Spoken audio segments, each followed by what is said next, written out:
going on, guys? Back with another one for you. Today's just a little quick talk about the issues with my car that I've been having. Probably need to talk about racing that I did over the last week and the Ranger.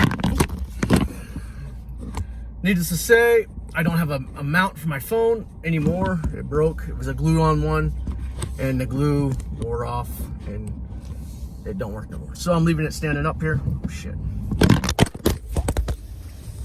I'm gonna have it standing up, and we'll see what happens, how this goes. So, after all that mess up shit, now I'm gonna talk to you guys some while I'm driving here. Hopefully the phone don't fall anymore.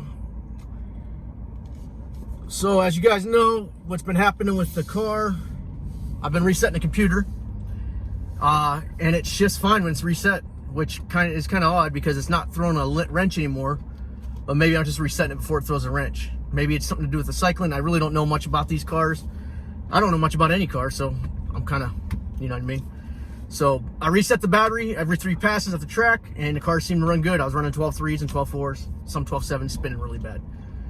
But this Tuesday, the 29th, the car is going into a place called Dyno Research, and they're going to dyno tune the car here in Vegas, and hopefully I get to see what it makes, horsepower and torque wise.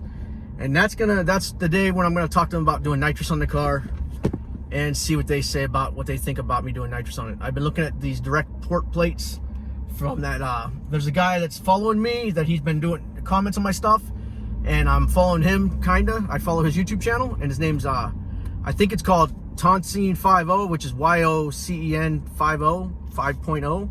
Pretty cool guy. He gave me a lot of info on this stuff. So now we're on live chat, and him and Street Slayers, which everybody knows Street Slayers. They both are nitrous guys, and they both are making me think about it. And then my buddy here, his car runs really good on nitrous. So I'm leaning towards that now, back to nitrous again. I just got to get the whole shifting thing figured out. I need to get the shifting thing figured out before I do nitrous, because I wouldn't want to hit the nitrous button, or hit nitrous, not the button, hit the nitrous, and the car messes up. So that said, we're just trying to get this figured out now with the tune. I'm hoping it's a tuning issue, like I said before, and if it is, hopefully it can be fixed easy, and we'll go from there. Boy, this phone is a pain in the ass getting this to line up right for you guys. But I'm at a stoplight now, so it should be okay for a minute. As soon as I get going, to torquing this Ranger is unreal. It just, you know, it's going to throw the phone right into the back seat. But anyway, getting back, I have 2,400 miles, almost 2,500 miles on this Ranger in about 4 weeks, maybe 4.5 weeks. And what a great little truck. The only thing I can say about it that I don't like, the only complaint I have on this whole truck is the hood don't line up right. From the day I got it, the hood's not lined up right. It's way off. So it's in the great Ford build quality these days. And the brakes are soft. I don't know if it's because it's new, and once they wore in a little bit, they'll get better, but the brake pedals is really, really soft. I'll be sitting at the light sometimes thinking I'm holding it down good enough, and it'll start to roll.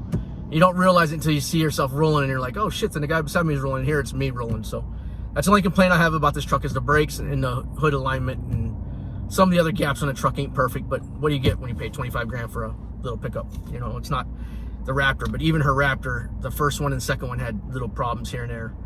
And I think when we got this one, there was a door ding in it, but I think they fixed it, so it wasn't a big deal. But anyway, the hood alignment on this thing sucks. I'll take a video of it here one of these days, or pictures, and I'll show you guys what I mean. It's way off on one side and it's good on the other. So it's almost like the hood was made too big on one side. But that's a talk about the Ranger. It's a great little truck. I have no complaints on it. It's still getting great gas mileage, over 21 miles a gallon in town, and I drive a lot of city driving. But getting back to the Mustang, Super Streetcar Nationals comes next month, middle of next month. I'm hoping to see like a high 11s, very low 12s. That'd be the dream. So fingers crossed we get to the 11s. That'd be something if I could get this car at 11.9 when the DA drops down to like 800, 900 feet, maybe 1,000 feet. I've been racing it so far in the 3,000 foot DA, and then up to 5,000 foot DA, and you guys have been seeing it. The car, it should get down there lower when we get lower DA. My last one did really good. I dropped like 4 or 5 tenths when it was 800 foot DA. And I got that 18 Mustang stock down to 12.2. And I know this car's a lot more than that 18 I ever had. So we'll see how it goes. Hopefully it gets down there to 12.2 or 11.9. I'd like to see 11.9 or 12 flat. So that's it for today, guys. I just wanted to let you guys know what's happening next week. and keep you guys updated on it. I'll let you guys see the power that the car's making. I'm not going to film the dyno. I got to drop the car off and leave it, so I'll have the graph. Hopefully they print me out some shit before and after. I'd like to see what Lund, and like I'm going to tell you guys right now, I have nothing bad to say about Lund. I think they're a good mail order tune company. If you're using them as mail order tune, I think they're good for what they do. I just think it was my problem right now is that I went and messed with the trans, which they didn't. They told me not to, and I think that's where I'm running into problems, is messing with that trans. Whenever I put that converter in, they can't do nothing for me. I don't think that they can figure it out. So they're saying everything shows up, and I can show you guys the emails back and forth from Alex.